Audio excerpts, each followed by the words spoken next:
नमस्कार, आप देख रहे हैं रियलिटी रिवील्ड विद रंजीत। दोस्तों, कल्पना कीजिए, एक रात जब सारी दुनिया सो रही थी, तब एक राजकुमार अपने सुनहरे महल को छोड़कर अनिश्चितता की अंधेरी राह पर निकल पड़ा। 2500 वर्षों से भी अधिक समय पहले लुम्बिनी की शांत भूमि पर जन्मा वह बालक सिद्धार्थ गौतम जीवन के गहरे रहस्यों की खोज में निकल पड़ा। ये कहानी है एक राजकुमार की, जिसने वैभव और विलासिता का त्याग कर सत्य की खोज के लिए अपने घर परिवार को छोड़ दिया। याद रहे, मेरा मार्ग संसार से विमुख होने का मार्ग नहीं। सिद्धार्थ का हृदय तब तक चैन नहीं पा सका जब तक उसने जीवन के दुखों का सामना नहीं किया। वृद्धा अवस्था की झुर्रियां, बीमारी की पीड़ा, मृत्यु का सन्नाटा और सन्यासी का शांत चेहरा, इन चार दृश्यों ने उनकी आत्मा को झकझोर दिया। जीवन का सच्चा अर्थ क्या है, ये प्रश्न उसकी आत्मा को बेचैन करता रहा और उसने निश्चय किया कि वह इसका उत्तर खोजेगा, चाहे इसके लिए उसे किसी भी कठिनाई का सामना क्यों न करना पड़े। कठोर तपस्या के बाद बोध गया के पीपल वृक्ष के नीचे ध्यान की गहन अवस्था में सिद्धार्थ ने वह ज्ञान प्राप्त किया जिसने उन्हें बुद्ध बना दिया। ये ज्ञान जिसने उनके जीवन को प्रकाशित किया, मानवता के लिए दुख से मुक्ति का मार्ग बन गया। उनकी ये यात्रा हमें ये सिखाती है कि सत्य और ज्ञान की खोज में हमें अपने सभी संबंधों, सभी बंधनों को तोड़ना पड़ता है। हर दिन के पल को चेतना में जी, जो पीछे चला गया उसका ना राग मन में, ना ही आने वाले कल के सपनों की नींद में डूबे रहो। इसी क्षण अर्थात सचेत अवस्था में पूर्ण जी। 2500 वर्षों के बाद एक और अद्भुत आत्मा ने जन्म लिया, जिनका नाम था रजनीश चंद्र मोहन जय, जिन्हें हम ओशो के नाम से जानते हैं। ओशो ने बुद्ध के ज्ञान को पुनः जीवित किया और उसे आधुनिक युग की आवश्यकताओं के अनुसार ढाला। उसे धन्यवाद देना है कि तूने बिना मांगे इतना दिया, और हम धन्यवाद देने के योग्य भी नहीं।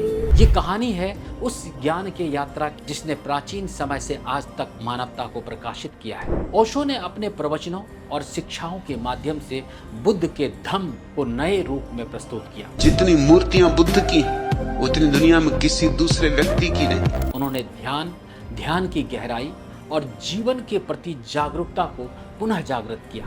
ओशो ने उन गूढ़ शिक्षाओं को सरल भाषा में प्रस्तुत किया जिसे लोग उन्हें आसानी से समझ सके और अपने जीवन में अपना सके। ओशो ने अपने आश्रम रजनीशपुरम और पुणे में एक नए प्रकार के ध्यान केंद्र स्थापित किए। उनके अनुयायियों ने पूरे विश्व में ध्यान और आत्मज्ञान का प्रसार किया। ओशो की शिक्षाएं केवल भारत में ही नहीं बल्कि पश्चिम देशों में भी गहरी पैठ बना चुकी है। उनकी शिक्षाओं ने हजारों लोगों के जीवन को सकारात्मक रूप में बदल दिया है। दोस्तों, ओशो ने बुद्ध की शिक्षाओं को आधुनिक जीवन के संदर्भ में लागू किया।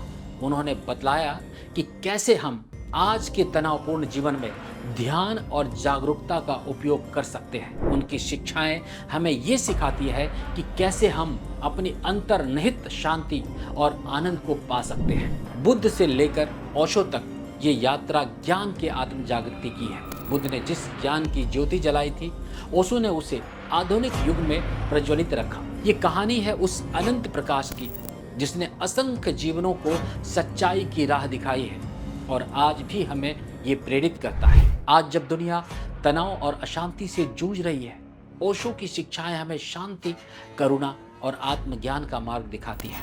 उनकी शिक्षाएं हमें ये समझाती है कि सत्य और करुणा और ध्यान की शक्ति हमारे जीवन को कैसे बदल सकती है। दोस्तों, आज की तेज रफ्तार और तनावपूर्ण दुनिया में जहां हर व्यक्ति किसी न किसी दौड़ में शामिल है, मानसिक शांति और आत्मिक संतुलन की खोज पहले से कहीं अधिक महत्वपूर्ण हो गई है। ऐसे में ओशो की शिक्षाएं और उनके गहन विचार हमारे जीवन को नई दिशा और आशा देने का कार्य करती है। ओशो ने अपने समय में जिन मुद्दों पर प्रकाश डाला वे आज के समाज में भी उतने ही प्रासंगिक हैं। उन्होंने ध्यान और जागरूकता के माध्यम से मानसिक शांति और संतुलन प्राप्त करने पर जोर दिया।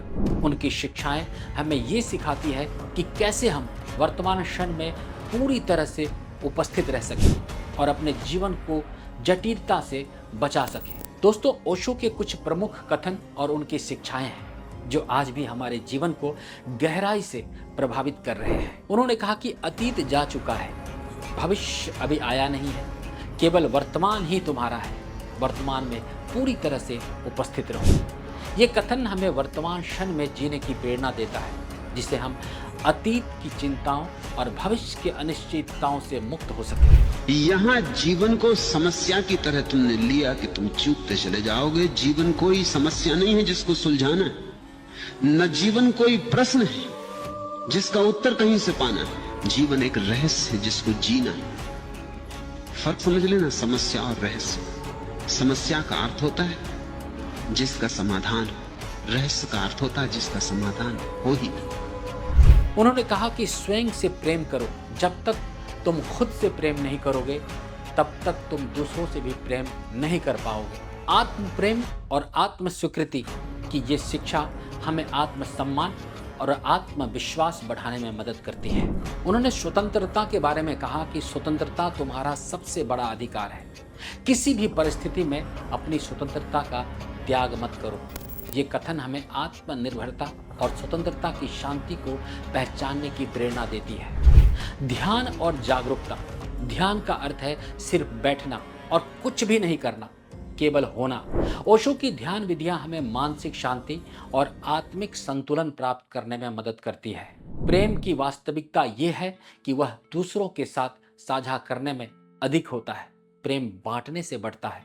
ये शिक्षा हमें दूसरों के प्रति प्रेम और करुणा का व्यवहार करने की प्रेरणा देती है। दोस्तों, बुद्ध और ओशो की यात्रा केवल उनके जीवन की कहानी नहीं है, बल्कि ये ज्ञान, सत्य और आत्म जागृति की अनंत धारा है। बुद्ध ने हमें सिखाया कि दुखों के कारणों को पहचान कर और मध्य मार्ग पर चलकर ही हम मुक्ति को प्राप्त कर सकते हैं। ओशो ने उसी ज्ञान को आधुनिक समय में प्रासंगिक बनाया और हमें ध्यान, प्रेम और स्वतंत्रता की शक्ति से परिचित कराया। बुद्ध ने कहा था कि तुम्हारा अपना आत्मा ही तुम्हारा सबसे बड़ा गुरु है, और ओशो ने इसे नए शब्दों में व्यक्त किया, अपने भीतर झांको, वहीं सारा सत्य छुपा हुआ है। ये दोनों महान आत्माएं हमें ये सिखाते हैं कि हमारी यात्रा अंतर्मुखी होनी चाहिए, जहां हम अपने भीतर के सत्य को पहचान सकें। ओशो ने ध्यान के माध्यम से हमें आत्मिक शांति को संतुलन प्राप्त करने का मार्ग दिखाया, तो बुद्ध हमें 4 आर्य सत्य और अष्टांगिक मार्ग के माध्यम से दुख से मुक्ति का मार्ग बताया। दोनों ने ही हमें ये सिखाया है कि सच्चा आनंद और शांति हमारे भीतर है, और इसे पाने के लिए हमें अपने मन और आत्मा की गहराइयों को देखना होगा। बुद्ध ने कहा था कि सत्य का मार्ग अकेला चलता है, लेकिन इसका प्रकाश सभी के लिए होता है। और ओशो ने इसे विस्तार देते हुए कहा था, जब तुम अपने भीतर की शांति पालोगे तो तुम्हारी रोशनी सबके लिए मार्गदर्शक बन जाएगी। 2500 वर्षों से भी अधिक समय पहले बुद्ध ने हमें सिखाया था कि अंधविश्वास और पाखंड से दूर रहो, सच्चे धर्म का पालन करो जो आत्मज्ञान की ओर ले जाए। उनके ये शब्द आज भी हमारे लिए उतने ही प्रासंगिक हैं जितने उनके समय में थे। बुद्ध का ये संदेश हमें ये समझाता है कि सच्ची धार्मिकता वही है जो हमें भीतर से जागरूक और स्वतंत्र बनाए। और फिर सदियों बाद ओशो ने इस ज्ञान को आधुनिक संदर्भ में ढाला। उन्होंने स्पष्ट रूप से कहा कि नेता और तथाकथित धर्मगुरु केवल अपनी सत्ता और स्वार्थ के लिए काम करते हैं। वे लोगों को बांध कर रखते हैं, जबकि सच्चा गुरु आपको मुक्त करना सिखाता है।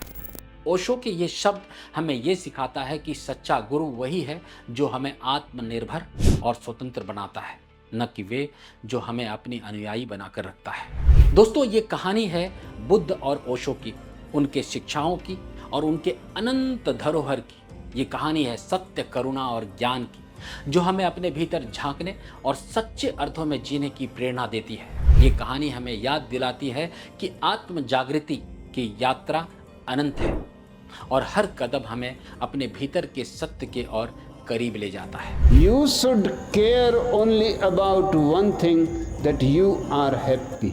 दोस्तों, आपको ये वीडियो कैसा लगा? अगर वीडियो पसंद आए तो प्लीज़ इसे लाइक, शेयर और सब्सक्राइब जरूर करें। आपका बहुत बहुत धन्यवाद। नमस्कार।